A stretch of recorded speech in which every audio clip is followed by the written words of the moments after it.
It's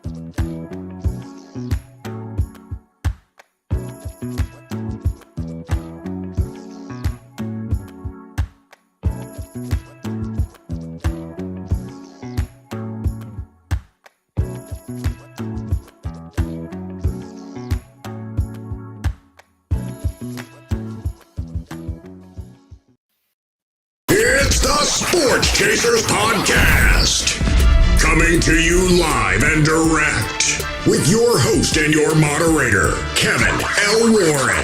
This is a real sports podcast for real fans. Hey, what's up, everybody? What's going on, everybody? It's another edition of the Sports Chasers Podcast, coming to you live and direct on our YouTube channel. Make sure you like, click, and subscribe to the channel. Make sure you also share our YouTube channel if you're digging what's going on with us on the sports scene. Also on the podcast side, whether you're on Spotify or Apple, make sure you give us, where's my hand at? Yeah, the 5-star review. DA usually chimes in, gives his 5 fingers of love, but 5-star review. Also give us right in the comments, hey, what do you love and feel about this show? So with that said, appreciate those that's chiming in. I know it's Wednesday. It's not Thursday. It's Wednesday. Life is going on. So we had to make a couple adjustments, and we are here tonight. So let's meet the crew. We got Dan. Dan is all bright-eyed and bushy-tailed. Dan, what's up, bro? How are you? I don't know about all that, but I'm here. Let's get it. Let's get it. We're going to get some hockey on tonight. Talk about the Tkachuk family reunion the other night. So we'll get to that in a little bit. The DA, what's up, bro? How are you, sir? Well, where did he go? Well, he went somewhere. I don't know where, DA. Shout out to our super producer, DJ. He's on behind the scenes making it happen. Appreciate you, bro, and to all those that are to our members that are not here tonight. Hey, shout out to those guys here tonight. But hey, a lot of things are going on tonight with sports. We're going to talk. Dan's going to do hockey. We got the boxing talk with DA. We got NBA talk. We're going to talk about their in-season tournament, which we'll talk about it. College football, AP 25 is out and changed a little bit, but we'll talk about that. And as Dan alluded to the other night, we want chaos and anarchy. Alabama beat when the SEC beats Georgia. And what did we say the other game? We said we need some anarchy. If Louisville beats Florida State. Yeah, we just want it all. Yes, we want Iowa. We're pulling for the Hawkeyes. Yeah, yes, for this to be totally anarchy, to see what the people that Oregon, Washington. Well, I guess that's they're both ranked teams. They're both undefeated. So one is going and one is probably not going. Go ahead. No, I was gonna say one's in and possibly depending on how things roll. That's the other thing. If our plan comes to light, there's going to be a bunch of 12-1 teams, and then who's the best 4 out of the ones that are, who's the best. We'll talk about it a little bit, but it'll be fun to see. Yeah, it'll be definitely fun to see, man. Shout out to those that's listening on all our socials, on Facebook, on X. I keep calling it Twitter, but it's X now. I don't think we're on Instagram, Twitch, some of those channels were not working on Monday, but we got them working tonight. So it's there. It's great. We're waiting for the DA to come back, but DA will come back when he gets back here. So this is episode 197. We have done 197 of these things. That's pretty damn dope, man. So shout out to the Sports Chasers and all the guys that make it happen. So with that said, without further ado, let's go to Dan with NHL Talk. Dan, let's go. What's happening, bro? Well, we'll just run down, I really want to talk about 10 teams, but we'll kind of bump it up a little bit further than that. But the power rankings. Yeah, for the first time I since I've been on, this year, and we talking rankings, the Bruins are no longer, in my opinion, number one. That would be the Rangers. Is that a coincidence that they don't want the President's Cup? Because they're on a skid. They've lost 3 in a row. Wait, Dan, you would actually think that a NHL team would tank, No, so to speak? no. Oh, okay. Okay. I was going to say, man. I But, thought you it's went. just funny that they They're just losing. got they lost to the Rangers the other day, and then they've been struggling a little bit since. It's just we'll let the Rangers have all that glory. But no, the Rangers have been playing really well. And like we talked, not even on the show, but just on the phone and whatnot. Yeah, they've been going through a lot of injuries. Fox has been out.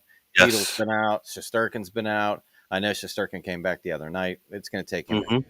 few games, but like I said, the best offseason signing that you probably made in a couple of years was picking up Jonathan Quick because he played excellent. Absolutely. During Yes. the time that Shesterkin was out, and held the fort down. I think Fox was skating in a regular jersey, so he should be back real soon. Probably next game they play.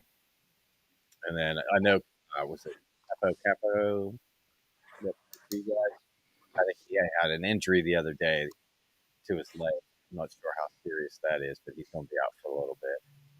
And then my I call the Marchand of defensemen. Dan, your sound keeps going in and out. We just need to He's fix it. out there There you like go. he's Paul Bunyan trying to chop a wood at Frederick's head in half. And look, Malkin did something kind of similar. I think it was against Philly a while back. He got, I think it was 2 games. All he got was a fine. So, Right. I don't know. And he's not on, he might be on the naughty list, not the nice list, Truba. So, well, Yeah, for sure. so I That's think for sure. I think he got away with one there. But For like sure. my surprise team, like we talked about it earlier, like who was up and coming, the Kings, they're hanging right in there. They're 13-3-3. Talbot's playing well. I think he's got 10 wins already. And they don't have like a ton of scoring or score like guys that have a ton of points. Right. Their leading scorer has got, I think, Kemp and who was the other guy? Kempe and I think it was Brown or Moore. Sorry, Moore. They both got like 20 points, and Fiala's got 20 points. But everybody else, it's upper teens, but it's more of a team game, a line, full lines playing together. They like in goals for, they're fourth. Goals against, they're the best defensive team in the league. Their penalty kills, the number one in the league. So those things, the object is put more in and keep more out. Yes. And so far they're doing a great job of that. Okay. And then Avalanche, they're hanging in there at 15-6-0. Knights at number 5, 14-5-4. Then you got Dallas, 13-5-2. Winnipeg's, they're playing pretty decent of late. They're 12-7-2. And then Yes. here we get a little murky here. The Leafs 11-6-3. Still not sold on them. Nylander by far has been their best player this year. I think you're biased. No, I mean they're 11-6-3. They have Mitch. Dan loves the Maple Leafs. Anti. I'm sorry. Well, he's anti. He's anti. No, that's was it Van Allen? That's out to you, bro. But no, it's a quick take. That Marner is playing. He's the most noticeable and the most consistent player that's playing for them right now. And I wonder what year it is. What's he have at the end of this year? Oh yeah, that's right. His contract expires. Well, that's why you go hard. Well, wait, hockey players do that too? Okay. Well, it just seems there's a little more. I don't know. I mean, it's not like they don't play as hard, but I got you. Mm-hmm. He knows he's got something on the line. It's a little bit like that's a difference between 10, 11 million and 7 million. So he has a great year.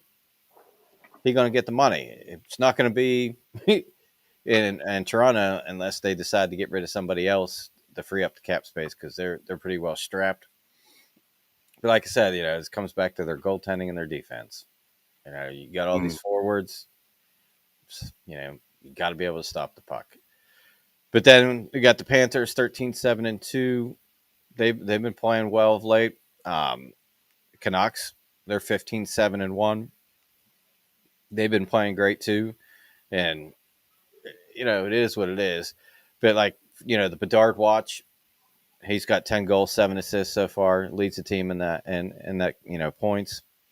And then we had the Corey Perry with that put on waivers for the conditions of terminating his contract for misconduct or whatever it was. And if you read, call it misconduct if you want, but nah. Yeah, you read social media, there's some people taking shots and strays. Yeah, it's not good. Of a certain family that really shouldn't happen. Yeah, that's whack. But it is what it is. And, now to add a roster spot open, and they traded with the Canucks for, is it Anthony Bolivier? He's got 2 goals, 6 assists, 8 points, but, he'll be another young kid, get in the lineup, start building that team. We talked about, what they need to do. A lot of what the good teams are doing. The Oilers, they fired their coach, and it seems like they got some common sense now, and they're actually playing defensively, and their goalies are starting to stop the puck a little bit. They're on a 3-game heater.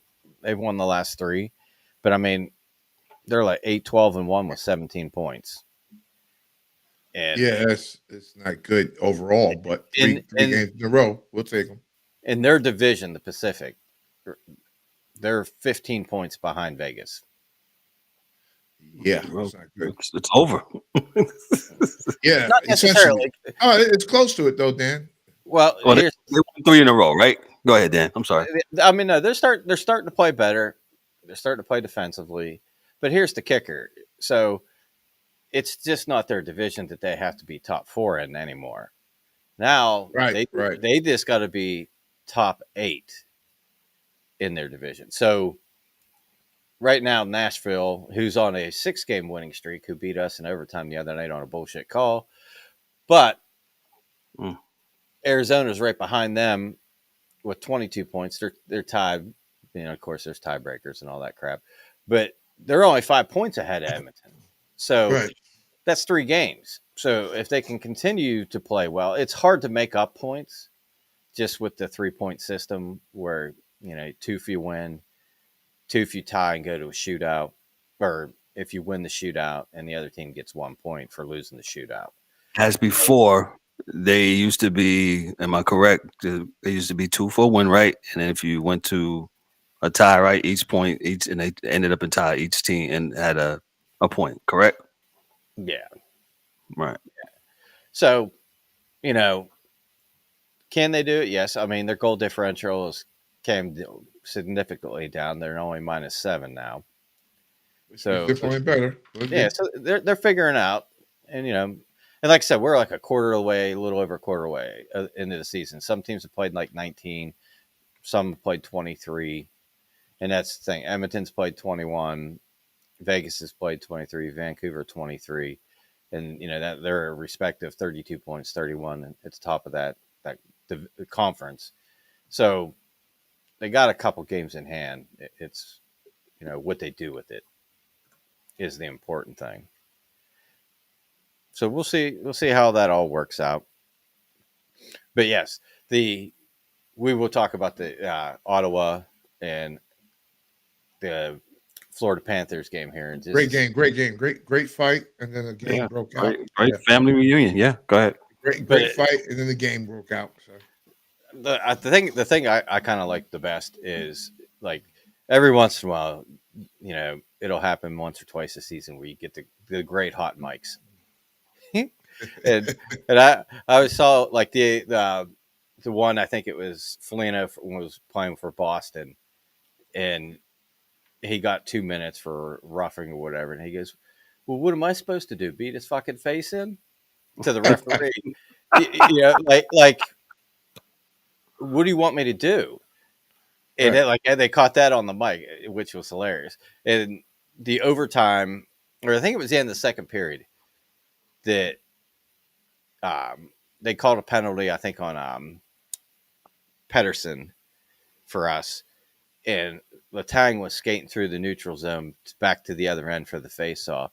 And he must have been saying something to the referee, because as he's calling the penalty, he's got his hand on the mic thing, and he just looks and he goes, "You want one too? You want to join them?" Oh, it was great.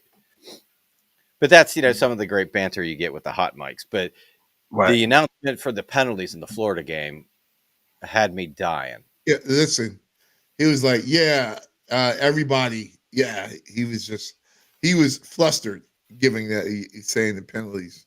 The announcement. It was great because he's like, number 7 for Florida has got 2 minutes for roughing. Number 7 for Ottawa has got 2 minutes for goalie interference, and another for roughing, and then whoever the other guy is for Florida and his number, he's got 2 minutes for roughing, and then everybody else on the ice got a 10-minute misconduct. Yeah. I think we got it right here. I think if Junior can pull it up, he said everybody, but that's what he said. Like, it was crazy. So, yeah, go ahead, Dan. As Junior, if he can. But that was what, 12:38. So there's what, 7:42 left in the game or so. Yeah, or whatever, it's a 22 or whatever it is, and they were, and basically that's it. When you got to 10, you can't come back. Right, Dan, we got it queued up. Dan, let's go to the tape. Let it rip. Ottawa penalty number 7 has 2 minutes for goaltender interference, 2 minutes for roughing.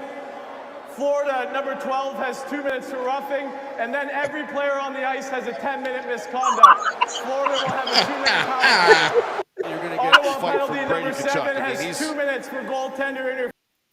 Everybody. Yeah. 10 minutes. Courtesy of SSN Network. Go ahead, Dan. Obviously, that I don't think they called anything on the goaltenders, but yeah, right. that and I almost had that spot on. I just missed the number for Florida. Yes. Yeah. But yeah, that was hilarious. But I think it was 167 total penalty minutes in this game. Yes. And the presser that Paul Maurice had after the game was hilarious. He goes, it's a game. It's it's beauty.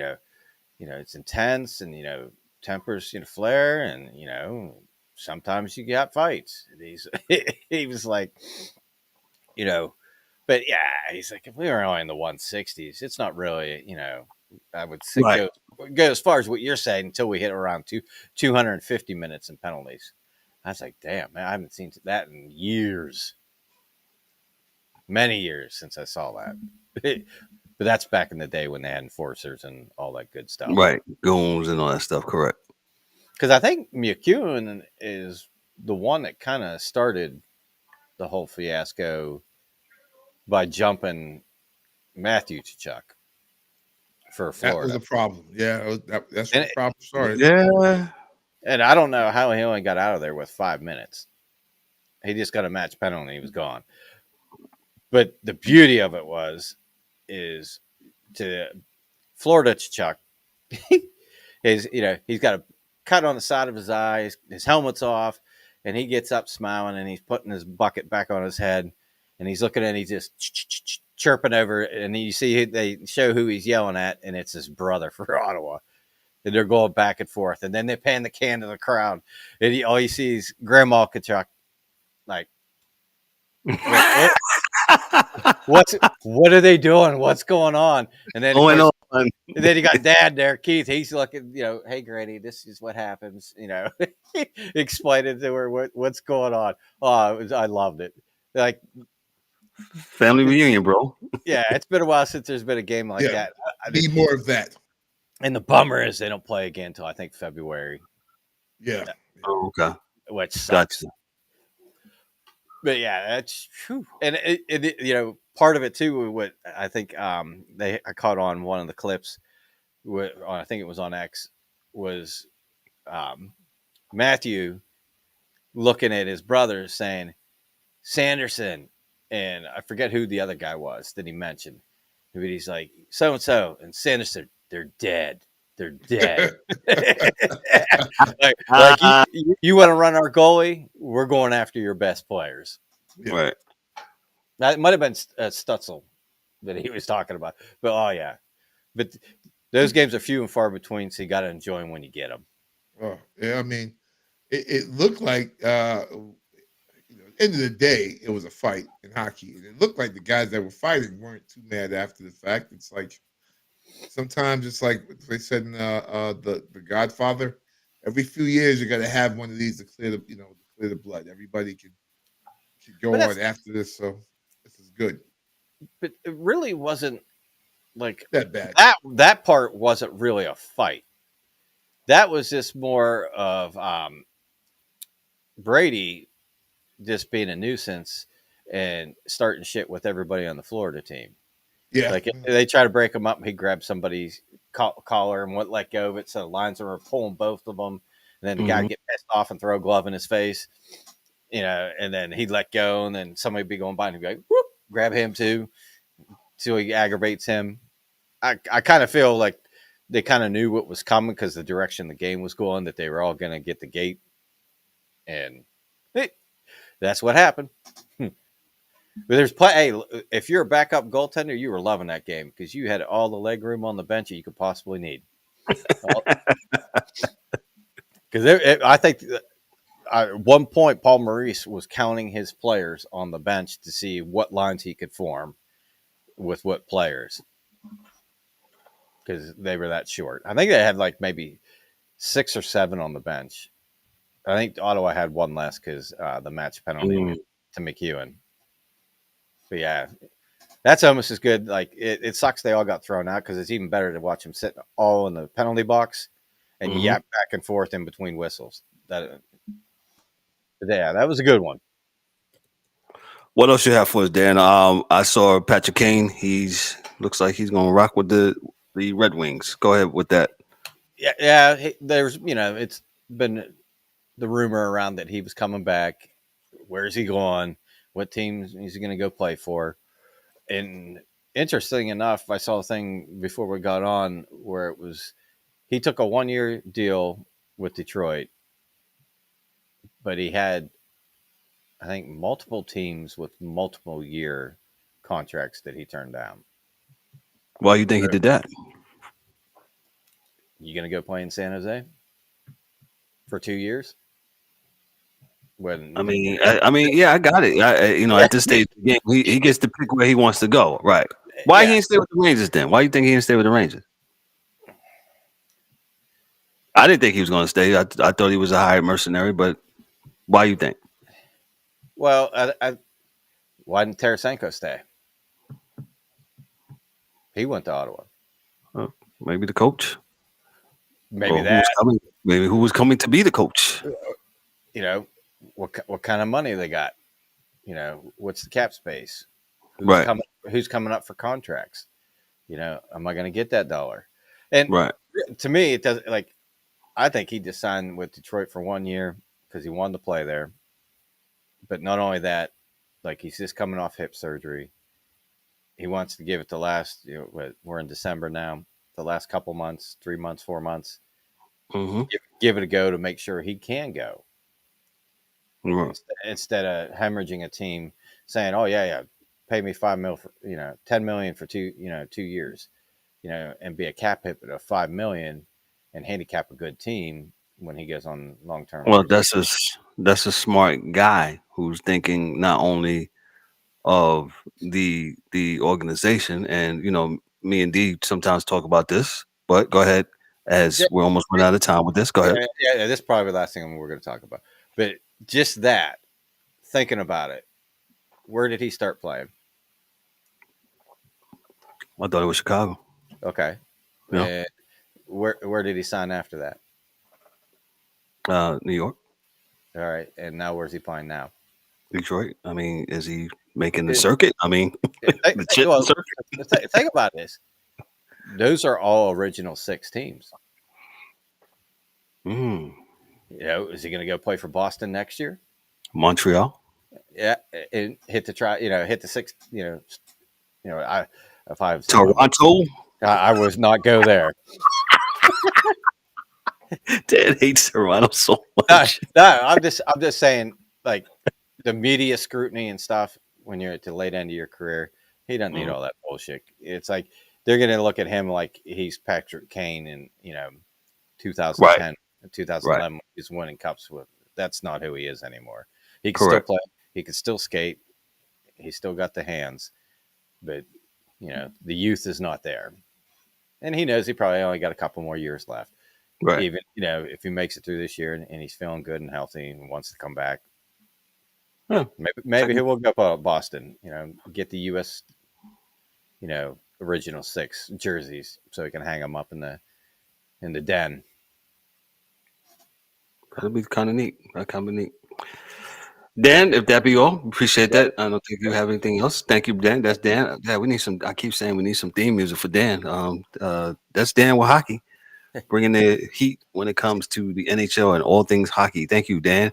The DA is up next. He's got boxing. He was fussing on the air before we came on about boxing, and he will continue to fuss because boxing is something else. DA, take it away, sir.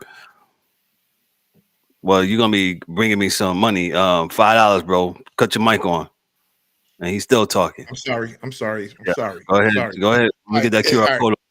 Yeah, hold man. on. Bring it up. So yeah, let me get it. For anybody that wants to donate, there you go.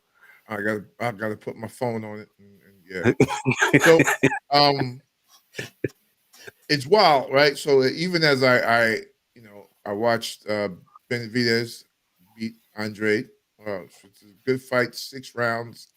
Benavidez beat him up, and that was for I think the super middleweight fight. And then we had Charlo. I call him Big Charlo, not the one that lost to Alvarez to Canelo. So this is Jamal Charlo. He had a great fight. He actually was there looking like he wanted to fight rather than run like his brother did with Canelo. And I will say after the fight, there was a level of maturity and the way both of them, believe it or not, were, actually articulated their fights after the fights. A far different, both Charlo brothers than what they were years ago. We had Shakur Stevenson fighting, and I forget the name of the brother he fought from DR, from the Dominican Republic. And, he took a W on the fight, but God, that fight was on a Thursday night, and you could have done anything. Like, you know how we do our list for college football? Like, you could have went to, I guess, Walmart 24 hours, like, that night. Because it was like, dude, what? Like, really, what? So that was not a good fight at all. That was not a good fight. That fight sucked. So there were a bunch of, I guess, smaller fights on the cards for those nights for both fights, but for the bigger fights and just the name brand folks, we have Benavidez won, Charlo won, and Shakur won. I think the biggest news for me that I in this alphabet soup of boxing and all of the belts and all of this and all of that is that now the IBF is at least taking action. I'm not sure it's fair action all the time, but it is action where they are stripping belts of boxers that are not fighting their mandatories. So if you're not fighting your mandatory, you say, hey man, Kevin has to fight Jimmy as a mandatory defense, and Kevin says, hey, listen, I can't do it. My foot hurts. The reality is they're going to take that belt. And then they're going to give it to the next guy. So they just did that with Bud. And he gave up his belt, which is Terrence Crawford, to Boots Ennis. So now he's the welterweight champion because he's not Terrence Crawford was not able to defend his IBF championship because he has a clause to fight Henny, Devin again after the fight. So so he can't do that because he has a fight he has to fight.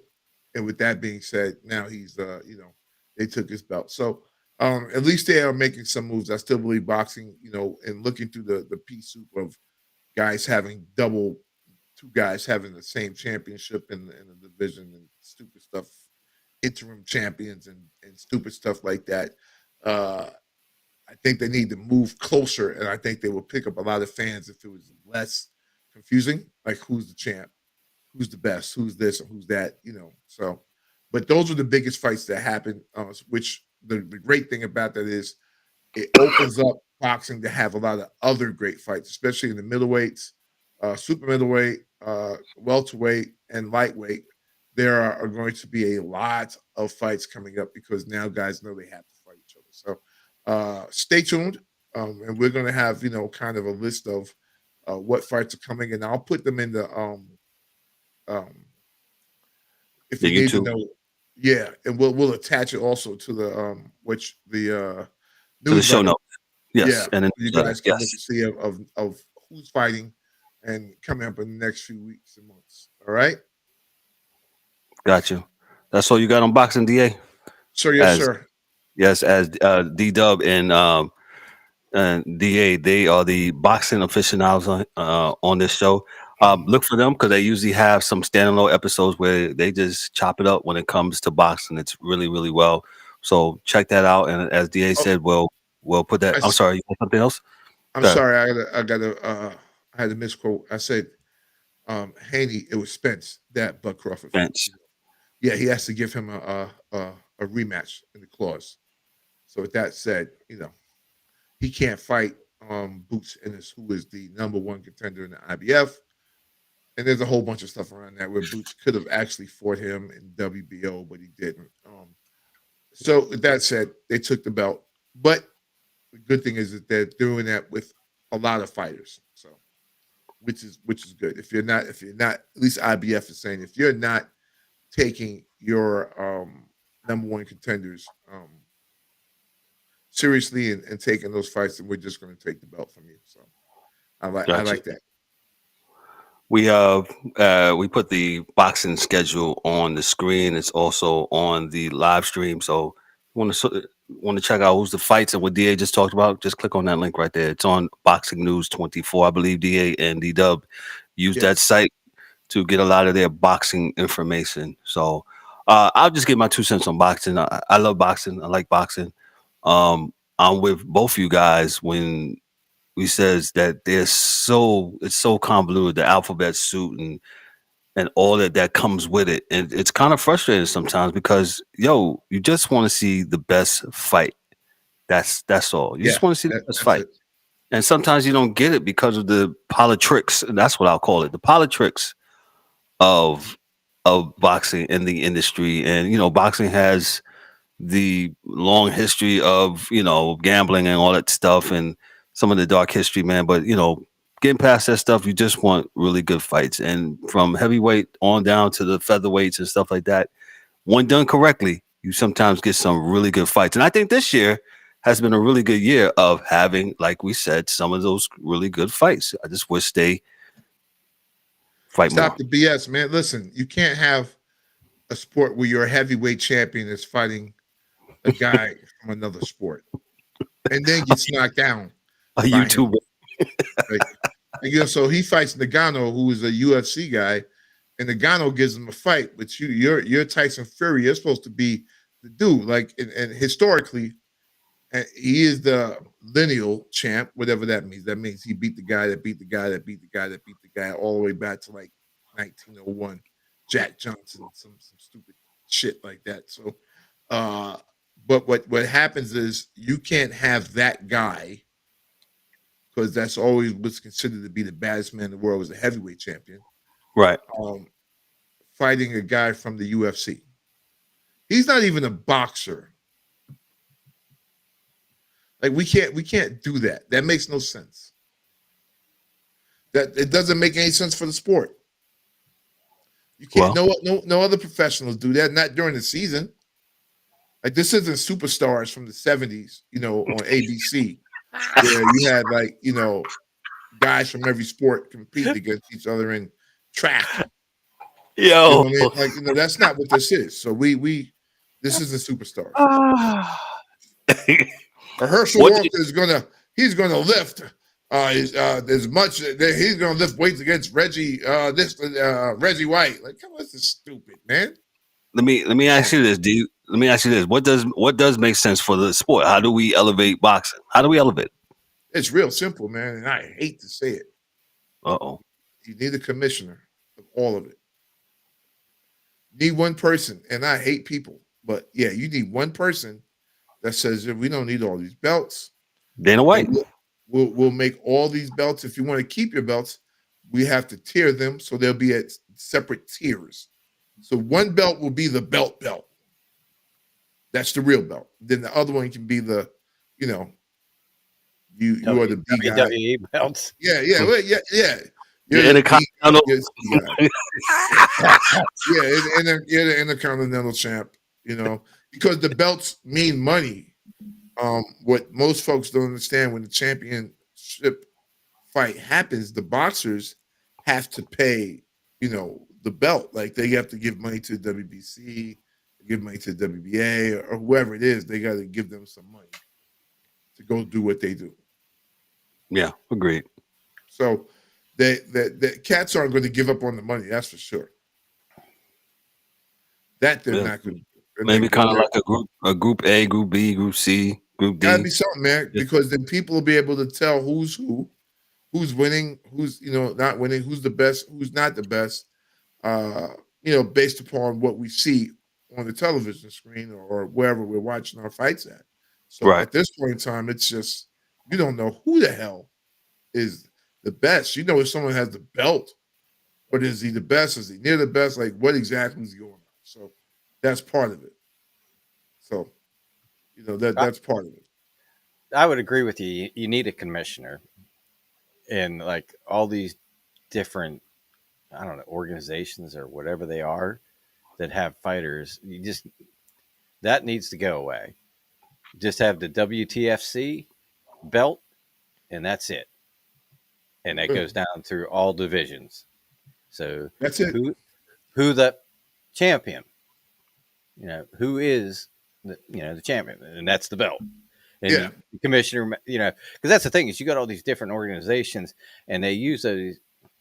I don't want to say loopholes, but that's basically kind of what it is. Yeah, that's exactly what they do. If they're in one, WBA and the other one's in the WBC, and they would make a great fight, and they should fight each other. Well, one of them's like, "Well, I might get my ass beat, so I'm going to fight this other lower guy in my organization or whatever they're called, and basically sidestep a real fight," and that happens all the time. Yes. Yeah.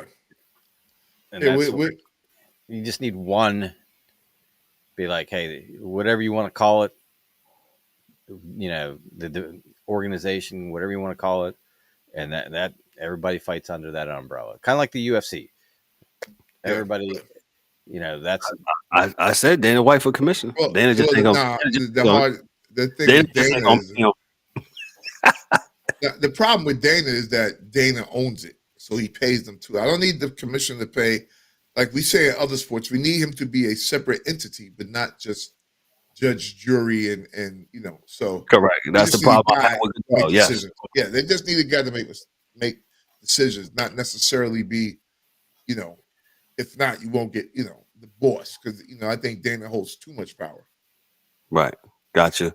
That's DA with boxing. Like I said, look for DA and DDubb to have a standalone boxing show that they will get to go together here real soon before the year's out. Let's transition real quick. Well, I'm sorry, Dan, you had something? I was just gonna say, make sure you bring in pen and paper so you can keep up with all the different people in the different organizations. WBO, WBA. Yeah, you're right.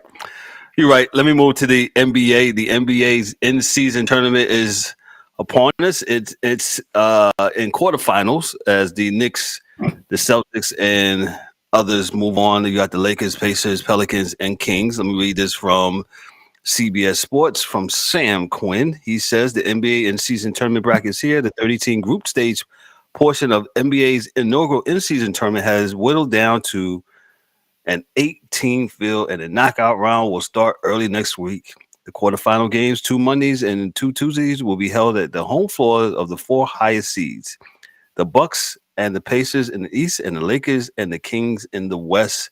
In the East, the Celtics Group C winner will visit the Pacers on Monday, and the Bucks Group B winner will host the Knicks wild card on Tuesday. In the West, the Pelicans Group B winner will head to the Kings winner on Monday, and the next day, the Suns will travel to face the Lakers Group A winner to close the quarterfinal round. The winners will play the teams in their respective conferences on Thursday, December 7th in Las Vegas, with the finals taking place 2 days later. Let me just read this real quick. Early Wednesday morning, the NBA released the schedule of the Flex Series, that is the set of contests to be played by the teams that will not advance to Las Vegas. There will be 11 games and next Wednesday and 13 games on next Friday, December 8th, with the final 2 to be determined by losing teams from the quarterfinal. So that was going to be my question. How go ahead. My question was, is this part of the regular season? Oh, you got your pen and paper there? Did you really pitch all that? This is the issue. Weren't they going to play those fucking games anyway? Because they're part of the season? That's my understanding. That's why I read it. They're not new games, right? So these games are going to happen anyway, right? So, okay, guys. Okay, women, men, women. Listen, I'm going to give you an axiom that men use on Valentine's Day. Why am I buying you a gift to get the same, you know what, that I got last week? It's the same freaking game. Don't dress it up because you put lipstick on a pig. What is it? A pretty pig. Yeah, it's a pig. Yeah. Charlotte's Web. So this is what we're talking about, right? So like this tournament, and I'm not saying that I understand. We all understand what he's doing. We understand that he wants to get eyes, and I think it's happening. So Adam Silver, you're right, because if we're talking about it, we probably are talking more now about basketball and the NBA than we probably would have had this tournament not happen. But there are certain things within this tournament that are weird. So like the points differential, you know, is a problem. As we see, what do you think about the players trying to run up the score? We put up on our socials chat here. Yeah, well, they, you know, so it's just going back to playing in a high school tournament with some foolishness, right, man. Like, you know, why are we now? You know, now guys, and I don't have a problem running them score. My thing is, dog, stop them from scoring, and you will not be mad. I don't have to stop scoring because of you. You know, so if I need to get X amount of points and do what I do, I'm going to do what I do. Oh, but you would not be saying it if this was college football instead of the kids. Oh, no. If it was the kids, I watched that my whole life. I played in that. Like, that's when Florida State would score 70 points in the game. Well, Denver put a 70 spot on Miami. Miami put 70 on them. But, you know, there was a time when all of the first 2-3 weeks of college football, teams were getting beat by 3,000 points a game. So it's, you know, you stop it if you can stop it. And if you can't stop it, then you can't stop it. But I'm not sure why. I guess the point differential is used like they use it in Europe. And this is what they're fashioning this whole scenario around is what they're doing in the Champions League. In New York heads means copying. Go ahead. Yeah. So, so what I do see is that, you know, they're trying to do the points thing because that's what they do over there for ties. And I don't know how there would be a tiebreaker other than a record tiebreaker. And usually in other sports where both teams have the same record, you just play each other. That's it. And the team that wins goes on, and the team that doesn't win doesn't move on. You know, it's not like in the NFL they're going to do the playoffs. Oh, wow, Pittsburgh only scored 65 points last week. But, you know, this is what they're trying to do.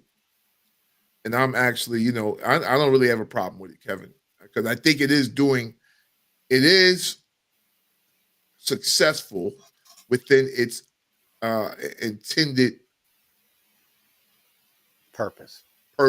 Yeah, it's doing what it was there to do. So, yeah, AAU tournament in the midst of an NBA season. Yes, that's kind of it, man. So tell your mothers to go get their apple slices and and the orange slices for after the game. Make sure these kids are hydrated. Get some water, some bananas for their potassium. So when you get out there to get your sons, and then we good. So yeah, that's what I see. I got another problem with the NBA after this we can talk about, but I got another issue. But go ahead. After this, I was gonna just I was just gonna go and dive into Mark Cuban, but if you have something else on this, No. You go ahead, do your Mark Cuban. Yeah, let's go. Let's go to Mark Cuban. Mark Cuban, again from Sam Coyne of CBS Sports. Mark Cuban, one of the NBA's most well-known successful owners, is selling a majority stake of the Dallas Mavericks to Marian Allison and the Allison family. Earlier Tuesday, it was reported that Allison was selling $2 billion worth of Sands stock. She's part owner of the Sands Hotel and Casinos. Yeah, the family that owns its stock to fund the purchase of a professional sports team. Now we know which team she had in mind. The deal values the team in the range of $3.5 billion, according to Shams Karinia. The deal will be structured in an incredibly usually way. Cuban will retain some of the shares of the team, and despite no longer being the team's majority owner, he will retain full control over basketball operations. While Cuban is currently the team's owner, his top basketball executive is general manager Nico Harrison. Cuban has always been incredibly hands-on as an NBA owner and will seemingly remain very involved in how the Mavericks operate. The Allison and Dumont families released the following statement. The Dallas Mavericks are one of the world's most successful and recognizable sports. The team has won an NBA champion, has a long history of attracting international superstars, and has been supported by dedicated and passionate fan base and leadership group led by Mark Cuban. All right, so let me just get into this. Yes, Mark Cuban, he's going to retain, his lure over the team and all the, making the basketball decisions. This basically is just a marriage. The Sands family, for what I researched today, basically this is going to get that whole Dallas Metroplex area a casino once Texas approves for sports gambling for the state of Texas. So I guess with all the lobbyists and all that stuff, they'll push them along, like, hey, it's time for Texas to have sports betting.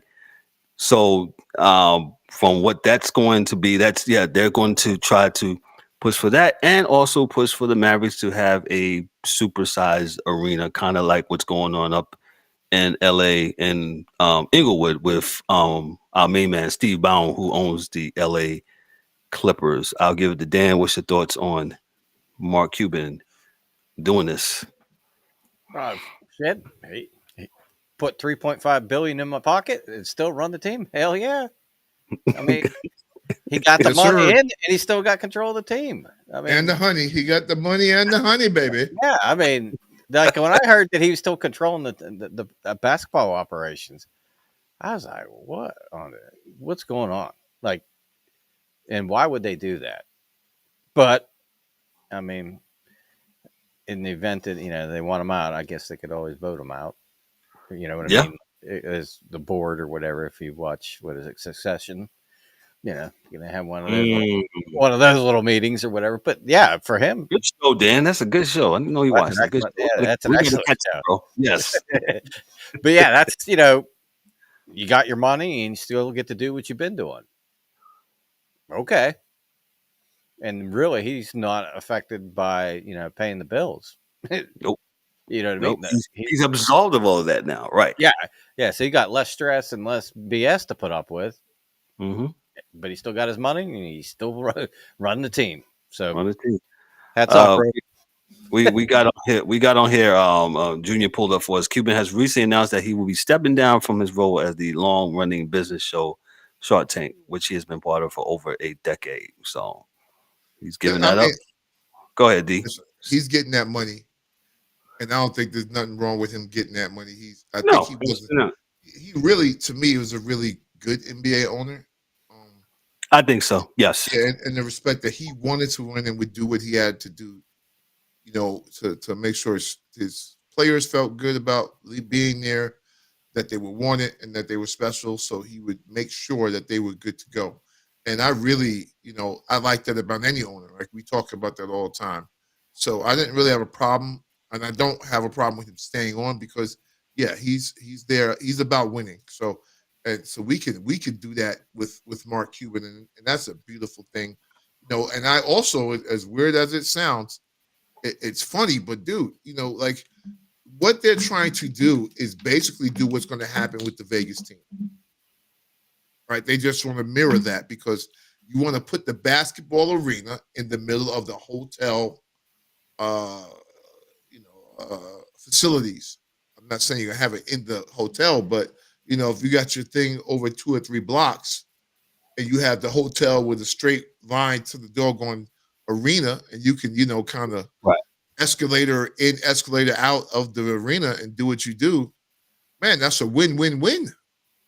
So I can see what they're trying to do, and it doesn't. Listen, I'm good with it. I'm good with it. I'm good with anyone making their money, getting their bread. So. Yep. Gotcha. Yeah, that's what Mark Cuban is doing. We'll see. We got the NBA tournament. The DA, you want to real quick? You had another point before we move on. Yeah. This is gonna be short. This is short, and I think I'll probably write about it. To my brothers and sisters within the sports media world, when it comes to the NBA, folks, we got to move the fuck on. All right, we cannot sit on this LeBron James, what's your boy out there in Del Curry, Steph Curry, Kevin Durant. Listen. Those guys are great players, champions, taking nothing from them. They all are over 35 years of age, man. What the NBA needs to do is what they used to do is go back. And I know they had the gun thing with what's your boy, Durant, what's his kid name from Morant. Yeah, Morant out there and so that may have soured him a bit. But the reality is yes. But the reality is there's a lot of great young players coming up in this league, playing well, not getting any trouble. SGA, there are a lot of guys. SGA out there in Oklahoma City with Chet. Ant-Man in Minnesota. Ant-Man's the MVP. Yes. He's the best player in the league right now. So there are young players on every team. Tatum, Brown, Giannis. Even Giannis, Randall. We need to start expressly pushing these guys out front for the league because they are and I understand that there are some vets still doing really well, and getting it in. I understand that. But I also I would put Embiid with the younger guys because he's just made 30. That's your MVP, and Jokic is still under 30, and so is Luka. So everybody under 30, these are the young guys that the NBA has. They almost act as if they have no future and no players for the future sometime. And what I want, and this is just from hearing from the sports people on television and on podcasts, on YouTube, all they talk about is the old guys. And I got nothing against old guys because I'm an old guy. But the reality is that with the NBA, I think it might be a better look for guys to start talking about these, players that are actually playing right now. Yes. As opposed to guys that have been retired for 30 years and hypothetical. What if Kareem Abdul-Jabbar played against Giannis? What the fuck? Who cares? Who cares? Come on, man. And I understand. My son says the old guys are still most popular, but there's a reason why they're most popular. right? Because the folks on TV don't highlight what the young guys are doing to make them popular. Let So me that said, I'm out. let me jump in here. Let me ask Dan this question. Dan, how does the NHL, how do they combat this? How do they do from moving from Gretzky to Lemieux to how do they do that in your opinion? Well, like when they're marketing games and stuff, like, Pittsburgh plays Washington. Yeah, it's going to be Ovechkin and Crosby, but sometimes it won't be just the two of them. It'll be Crosby, Getzel, and, Letang or one of the other players. And then the same with Washington. You'll have Ovechkin. You may have, Oshie or a young, Kuznetsov, a younger up and coming player where they hell, what did they do when Bedard started this year? That dude was on a national game every day. I think they were on the road for 5 games to start the season, and I think every game was on a national game, but maybe one. So quite the opposite, right? For the NBA, right, DA? When we only had one. So, but that's what I mean. You got like, okay, hey, whoever's playing the Lakers, yeah, okay, you can put LeBron up there, but whoever the young stars are for the other team, you can throw them up there too in the graphic and be like, Thursday, 10:30, Minnesota versus Lakers, and blah blah blah, and then put you could put the old guys up there, but you can mix in some of the young stars. I agree. Rivers or whatever, the young kid that plays really well for them, and then mix them in. So it's almost like a turnstile. So as the star player ages out and retires, then you have that young guy that's now a couple years into the league, 3-4 years, that's now popular. And then you have that other young guy coming right behind him that they drafted, that you can keep the carousel of stars coming and promote them so that people just don't I bet you I couldn't name 25 players in the NBA right now. Well, that's the thing. I thought we were going to have that guy, Kev's boy, on because I wanted to ask him. Like, I can name old guys all day, but oh no, he guys could make it. So we have to make it to another. Yeah, new guys are you can name them, but my thing is this, right? So they're young players, right? But in every generation, so you had Dr. J and those guys. So when Bird and Magic came, they came at the necks of all those old dudes all the time. And then when Michael Jordan came in, he came at the necks of older dudes all the time.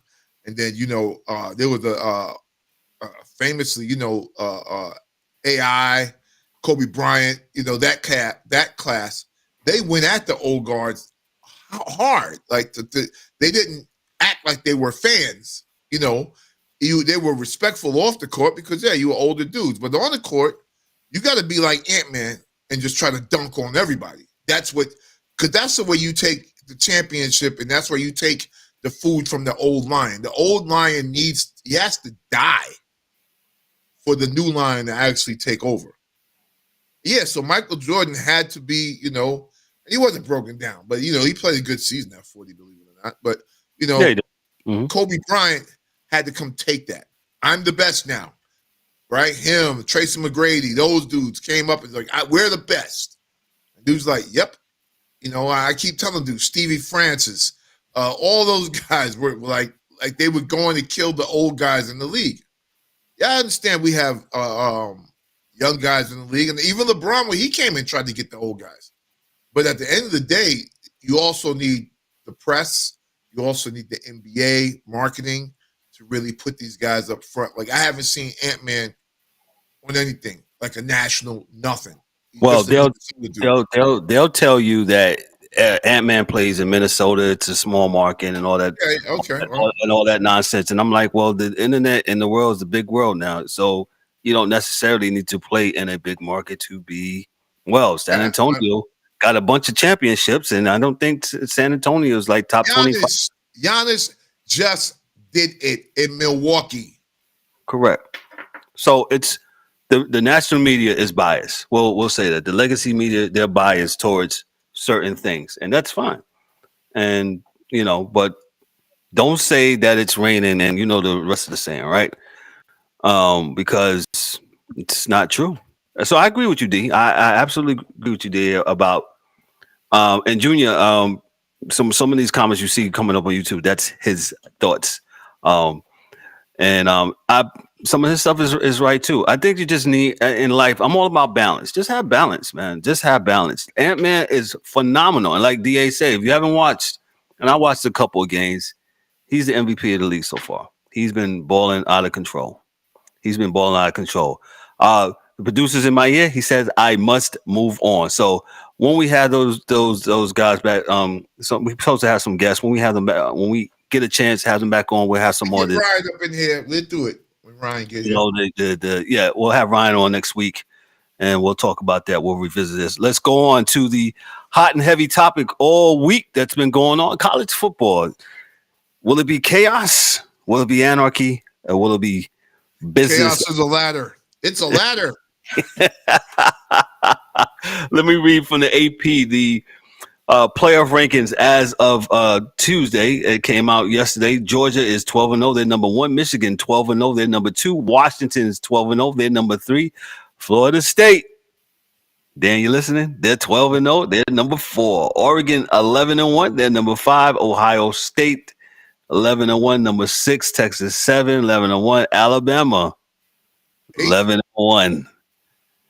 So I'm saying Alabama because Alabama and Georgia, they lock up on Saturday. So let's see. Let's see about the conference championships. What will happen? What kind of? It's going to be fun to see this stuff evolve. Hopefully, we'll get some good games. And I would like to see, as DA alluded to on Monday, was it Monday? Whatever. Monday is getting mixed up. On Monday, if this happens, what will the committee do? Who will they select? Because somebody's going to get left out, and a fan base of fans are going to be mad. Hey, I'll give some money. So let me get Dan in here first. Dan, your thoughts on this as we talked to earlier? We went through this on Monday, babe. I'm pulling for every one of them that are the underdogs or need a way to get in to win. Go Ohio or Iowa. Go Bama. Yeah. Who's the other one? Go Oregon. What's the just go make Louisville? Yeah. Go Louisville. Because I I told you, Oklahoma beat Texas. Well, no, we won Texas 12. 12-1. We won 12-1 for Texas because they beat Alabama, and it makes it spicy. Yes. Yeah. We're trying to cook that good chili here. Yeah, I got you. Burn you on the way in, burn you on the way out. Woo! I actually think Oklahoma's going to win that game. To be honest. Oh, they may, but I don't know, D. I think Brett Venables' defense is going to surprise them because that's the only team in the conference that actually plays any defense. They're not great. Right. This is Venables' first year, but he seems to be able to scheme up pretty good defenses. So he may have guys in the right position to do things. Like I don't think they have the players that he used to have, like in Clemson, that would shut teams down. So it'll take him a year or two to get some dudes. They say some dudes in there. So he doesn't have any dudes at present. Gotcha. Yeah, that's what's going on with these college playoff rankings. It's going to be definitely interesting. Also, we talked on Monday how basically the Washington and Oregon game, pretty much the winner of that, and whoever has probably the best game probably will be the Heisman Trophy winner, and their team is probably going to go to the playoff, and they'll be on the outside looking in. D, let me be like I said, we beat this to death the other night, so we're hoping for chaos and mayhem. D, what do you think about your main man, Bobby Petrino, returning back to Arkansas as the OC? I need you to be nice. I need you to be nice. Yeah, Don't turn into Hulk. Yeah, I'm trying. I've been trying to figure that out since it just listen. He's a gifted offensive mind. 100%. All jokes aside, yes. But like I said, he gets more chances. Like he got some naked pictures of somebody. They got a rule for a rule that doesn't allow him to come back, but the rule allows him to come back. But you know what it shows you with these colleges is that they're not ish either. Yeah. Right. So everybody talks about the students. Everybody talks about the coaches. Everybody talks about the atmosphere. It runs downhill. And if the institutions themselves don't care about anything but winning and would bring a dude on campus that violated your rules in the first time to get you fired, and now you come back and it's all good. Hey, he said he's sorry. Yeah, okay. And that doesn't mean that it won't happen again. It just means it just means that they won't tell us that it happened again because they don't want to look bad. So now he's good. As long as he can get in there and put an offense that's winning, it's cool. Just the wildest thing is that kids probably won't respect him. They'll be cracking on him in practice. Like, where's your extra chick at, coach? You got your girlfriend on the motorcycle. Where's she at, coach? So yeah. So that's like it's weird that I guess if you're really good at what you do, man, you can really F up in life and they'll still put you in the chair. So that's what it seems like to me. So Dan, your thoughts on Bobby Chino coming back as the OC? DA hit it on the head. What are you gonna do? Like you said, shit happens. He gets fired, goes somewhere else. And, okay, yeah, we'll bring you back. I mean, it's like it almost just tells you that it's all about winning and it's all about money. 100%. That you, like you said, you could do pretty much anything as long as you're really, really good at what they need you to be. Right.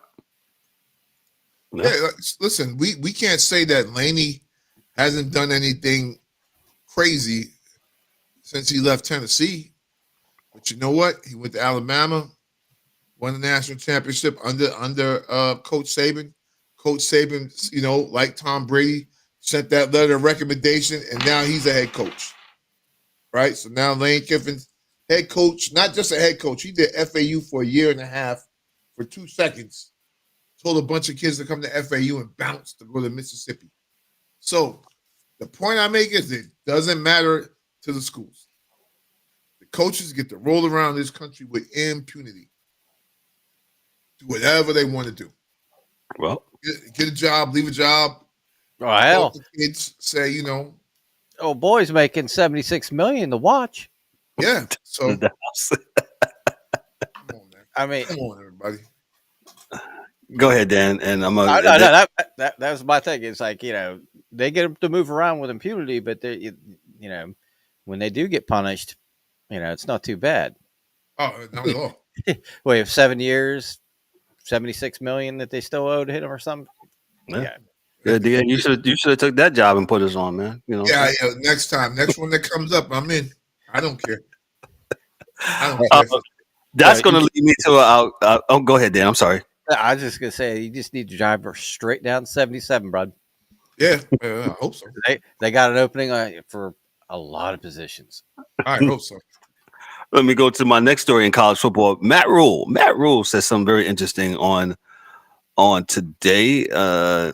He said this about NIL money. And hold on here. Let me get it. Let me cue it up. I did have it queued up.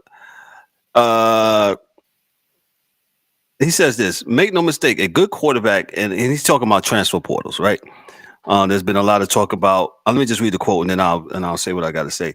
Make no mistake, a good quarterback in the portal costs $1 million to $1.5 million to $2 million, just so we're on the same page. There's some teams that have $6 or $7 million players playing for them, Rule said. We just kind of believe in doing things the old school way by building, but that doesn't mean we won't look at people in the portal. So Matt Rule kind of sort of sounds like Dabo Sweeney. And hey, this is what it is. College football, y'all let this happen. Y'all let this happen. Y'all let this happen. Don't cry for me. Argentina used to be a Broadway play, right? Don't cry for me now. I don't want to hear it. When y'all was getting the money, as we just said, just this last what we just talked about, college, the coaches they get money.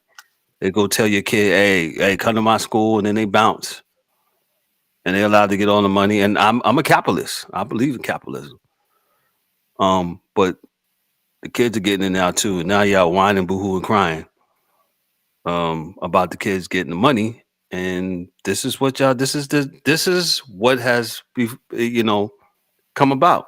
I was hearing Coach Prime talk about this the other day about some of his players decommitting and not committing to the school for whatever reason. He said we're not an ATM, and so some of these coaches now are coming to the realization they're going to have to pay, and the donors of these schools, and hey, maybe some of the citizens of the school, they're going to have to pay. Go ahead, D. Listen. Those cats in Nebraska have been paying since Tommy Frazier. This ain't nothing new. All right? But now the ante is up, though. They're not asking for $500, right? They're asking for $5 million. Hey, listen, you. The cost the of doing reality business. is it's the cost of doing business, man. Right? I'm not. There's no way in the world I'm upset about this. I just get upset. Like Matt Rule, you can't say it, right? Because you paid players all the way through. I know you did, because I saw the teams you had and how quickly they got good. Your name is not the name that brought all those kids to damn Baylor for that good season that you had there, Baylor. And we'll see what you do here in Nebraska, because Nebraska has money. All that goddamn farm subsidy money out there. There's money out there in Nebraska for kids. So it's just up to them whether they want to spend it or not. Well, they want to pay or not.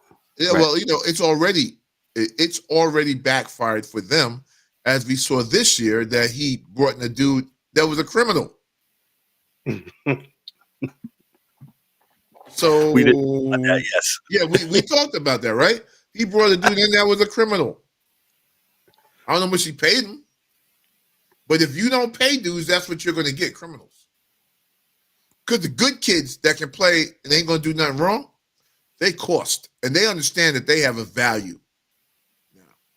And that's the problem. So the NCAA has to figure out a way to either one, figure out a pay scale that works and makes sense, and coaches have to figure out a way to ensure that the NIL money that they're giving that goes to these kids comes with some responsibility or comes with something. Because at this point in time, I don't know, and I'm not saying it doesn't, but I know a coach can't stop a player's money. No, absolutely not. So a coach can't say, "Oh, well, don't pay him because he's not doing that." They can't. The coach can't stop a player's money at this point in time. So, but dude, y'all need to pay. Well, if you want to win, Dan, go ahead. Go ahead, Dan. No, I was just gonna say it's now a level playing field. All 104. No. Well, no, it's all 144 schools now have the opportunity, or whatever the Division I total is, have the opportunity to pay players to come to their school, where in years past, before the NIL, you had some programs that were doing it, but they had the money and the boosters to be able to do it. I mean, Reggie Bush just got to be beside himself that they took his fucking Heisman and now they're doing this shit. Hopefully he shoes. I don't know what he got in plans. I'm sure he did. But to say that you may have some schools that do have a lot of money that were on the straight and narrow and wouldn't pay players to come to their school to fear of violations. Now it's legal.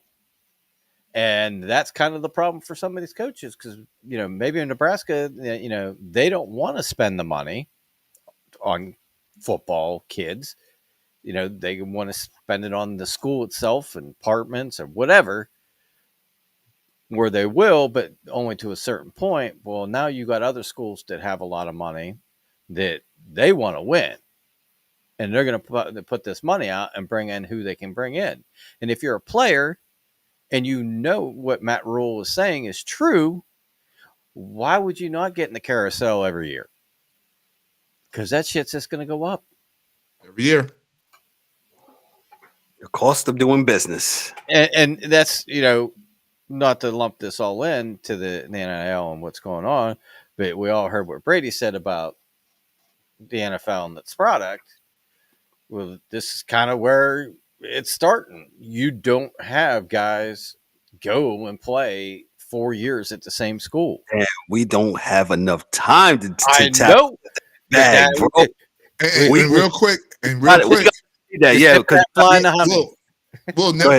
we'll never get to the Bill Parcells 32 games for a college quarterback before going to the NFL, because that has not let me down yet. Every year I say it: play less than 32 games as a starter in college. You get to the NFL, you're probably going to be shit. Trubisky. It's going to hurt you. It's going to hurt you. It's going to hurt you, and it hurts them now. Yeah. Fields, because they only get a chance to play 1 year at college before, because there's the guy in front of them, so they have to get a year. Bryce Young. Yeah. He had Matt in front of him.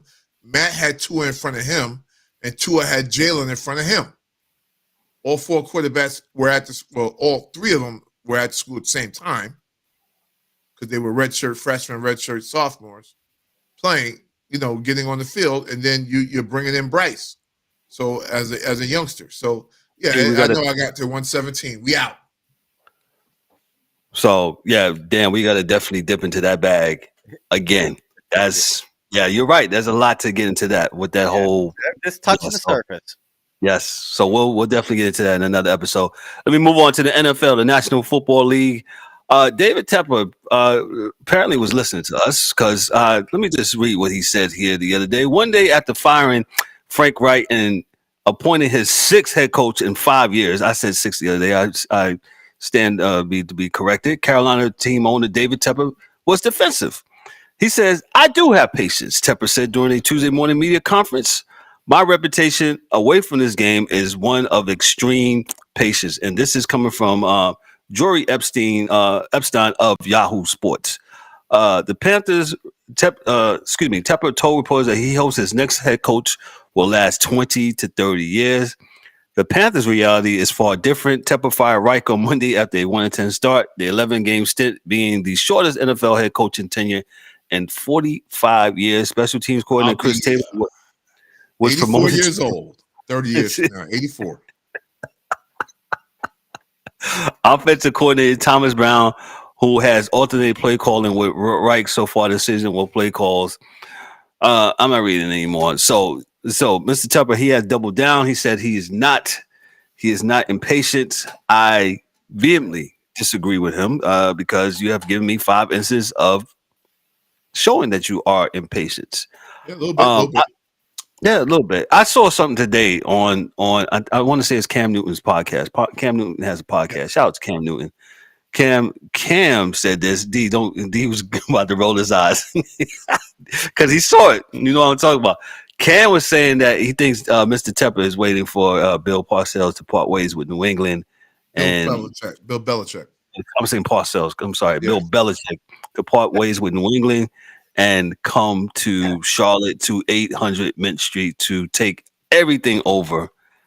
And Cam has insight. He's a player. He used to be a player, and I don't know. He knows you would have to give Bill everything for him to come do this. Everything. And you have to go play somewhere and leave me alone, else I'm out. Get out the way. That's pretty much what happened with Bill Parcells and Jimmy. So, yeah, Jerry Jones, and then with Jimmy, with also Jimmy, whatchamacallit, his first head coach when Jerry Jones was Jimmy Johnson. Yeah. So you're not gonna do that. Don't hire him. Yeah, you got to stay out his way if you're going to do that. That would be a smart move. because y'all been awful the last couple of years. Awful. I mean, they was on their way when they had Steve Wilkes. They was on their way to something, and they decided he's trying to catch lightning in the bottle. So I don't know. I think the one thing about Parcells is that Kevin, is that is that his formula for building a team would probably get them the quickest results to being good, because he has a way of getting second tier players to come from other squads over to his squad, and he makes them situationally good. Right. Good enough to do what they need to do so you win games. And he's going to, run the ball. Yeah, and without Brady, he's an average coach for sure. But without Brady, he's a excellent defensive coach. So if you can get somebody to play some defense and get a running back and get a quarterback to not throw the ball to the other team, they'll definitely be better than one game winning next year. Definitely. Dan, your thoughts on David Tepper and the submission by? We talked about this the other day. It just is he trying to save face? Probably, because he fired 5 of 6. Doesn't he own the soccer team too and fired that guy? Yep. Yeah. I mean, he's like the orange haired dude. You're fired. Yeah. Just run out. You're fired. I mean, come on. Like, he didn't even Urban Meyer got more time than this guy. Wow. Urban Meyer kicked the guy on the field. Exactly. Right. Good. Yes. I mean, good Lord. You told the man to go in the kitchen and make a sandwich with what you had in the cupboard, and there was nothing in there because you gave it to the Bears. Yeah. What do you think he was going to come out with? He had a wish sandwich, 2 pieces of bread, and he wished he had some meat. Yeah, I wish. He had a condiment sandwich. And yeah, he could wait for Belichick. Still doesn't change the fact that you don't have any draft picks. You're going to lose Burns in the offseason. You have no offensive line. You have no receivers. They don't have the portal. He just can't pluck people in there and pay them. So it's going to be the same thing. And we're back to the root of the problem. Are you going to let this guy coach the team and give him a couple years? Oh, come on, Mike. I mean, what are you doing? Mike Bristol, what's up, my guy? Shout out to my main man, Mike. Come on, man. But that's my thing is, are you going to – it doesn't matter who it is. Are you going to give them the opportunity to build a team? Because, it's going to be a minute because they don't have any picks. Nope. And that's why I say I think he's the only one that can do, because he at least can do the free agent dance, because he can't draft. There's no one to draft. He has no draft picks to draft anyone. So, but I tell you what, Chicago is going to wind up with what do they call him? They're going to have Harrison. What do they call him? Harrison and a lineman. Yeah, they're going to have a Harrison and Marvin or whatever they call it. Yes, they're going to have because he's probably driving a Maserati on the campus. That'd be the first thing. You take him first, and then take a lineman at the next pick. Yeah. Thank you, Carolina. Keep moving. And the next pick is 3 or something like that. So it'd be number 2 and number 4. It'd be like Houston. Houston had. Yeah. Not Houston. The Texans, or they are Houston, right? Yeah, they are Houston. Where they had Will Anderson and Stroud. Yes, this is exactly what's going to happen. Yep. Well, I just want to, before we end this, because we've been, going all year and nobody's paying attention, but we have our own little football pick 'em poll. So, since nobody wants to talk about it, I'll bring it up. We're at week 12, and our host and moderator Kevin's leading the way with 114. Right? Yes. We got Daryl DDubb at 112. You got myself at 111. Angry One, James E. Warren, he's at 106. DA's at 105. Sir, you got to pay attention to your emails. They tell you when to pick. Yeah, no, I don't even at 104. Yeah, that's where we're at. Yeah, I don't play every week. I forget to put it, so I got to put them in. I'll put them in tonight. That's my fault. That's my fault. I'll put it in tonight. I will do it today. pick now and pay attention to the emails. I am. I know. I can't blame anyone but me. Mike Bristol says the hockey guy is going to take it. Oh yeah, you know what? If I don't pay attention, now I got 6 games to pick up. So, well, I had a stinker of a 5-pick week, so because I was in second place, I was killing them. Yeah, and you forgot. I must have forgot. To go with Roy Jones. Yes, I must have forgot. So. I must have forgot, man. Listen, listen. Before we get out of here, we're not going to do no NFL picks. A couple announcements before I get out of here. Remember, I don't know if I said this on Monday, 10 a.m. The Mad Hatter, aka Daryl DDubb Warren, he will be hosting the show. I will not be on. DDubb will be hosting the show. Who knows what hat he will be wearing after this weekend? He might have on an Alabama hat. Put a guess out there. Put a guess out there. Put a guess out there. He might have an Oregon hat on, huh? A clown hat. A clown. He might have. If he wears it, they're going to lose. So whatever it is. Yeah, exactly.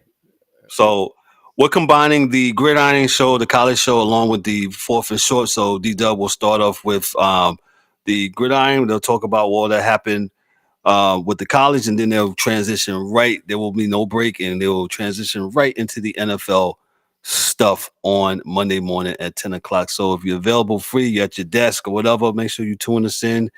And if not, download us later. Download us later on. That's right. Go to Apple, give us that 5-star review, by the way, or Spotify, and give us the review and all that stuff, man. So yes, the Gridiron Rundown 4 for short will commence on Monday, 10 a.m. Parting shots before we get on out of here. The DA, what you got for us, man? Great show tonight, guys. Great show tonight. Thank you guys so much. Crack is whack. Still on this crack is whack, man. We're gonna make you the drug czar. Dan, what you got for us, bro? Oh, nothing too heavy. Just great show. Shout out to Ian, Mikey, and DDubb and Ryan. Sorry, we missed you guys, but like I said, great show, and we'll be back. What, Monday? Yeah. Monday. Yes, we'll be back Monday. Some good games this weekend across the board, whether it's college or professional. Most wonderful time of the year. Yes, definitely. Oh yeah, hey, Yankees gonna get Soto. It's not official, but I'm just gonna say it. Okay. Yeah, because we look at all sports. So yeah, we do all sports. Yeah, there's rumors of Soto signing with the Yankees, so we'll definitely see. Mike Bristol got me dying laughing. He said, "Go Niners." Yeah, he's a Niners fan as well. He said, "Sorry, signed up." It gave DDubb the Giants ring. Yo, y'all make sure DDubb shows his Super Bowl ring that Mike Bristol gave him. Wow. A replica of a replica of a replica of a replica of a replica of a replica. Let's just hope Purdy makes it through this game. Oh man, we're gonna try, man. We're gonna be a lot of running. You're gonna see a lot of the backup running back for the Niners. That's the big game this week. Where's that game at again before we sign off? Philadelphia. The game's in Philadelphia, man. So Purdy's playing. This ain't where the third backup is playing. Hopefully this will be a really good game. And what time is that game? That game is at 1 or 4:35. 4:35 game. So 4:35. So listen, I don't have anything heavy. Great show. I know we're on Wednesday. Thank you for all those that had transitioned with us here on Wednesday today. We will go back to normal business hours and operation on next Thursday at 7:30. I appreciate each and every one of you guys for chiming in. I think Mike got to score 28-24. Thank you for all those that chime in on the YouTube side, all those that are sound of my voice on the podcast side. Thank you for rocking with us and listening to us, man. And as the DA said, we talk all sports. We covered hockey, we covered college football, boxing. We did it all tonight, except for golf and some other things, man. So we love sports. That's why we're on here, man. So you have something, Dan? Go ahead before we get out of here. I was just, let you know the Red Wings are up 2-1. What period are we in? Second. Almost 3 minutes left in the second. My Rangers are down to the Red Wings 2-1. I just want to see if Kane's playing. Okay. Gotcha. I don't think he'll be playing so quick. Yeah, I don't see him. So, listen, we're going to get on out of here on behalf of myself. Shout out to the fellas in their absence, to DDubb, to the Angry One, and to Mike Mills, man. Miss you guys, and hey, we'll get back. Sure. We'll get back to doing what we're doing, what we do. Sound like DA when I sounded like that.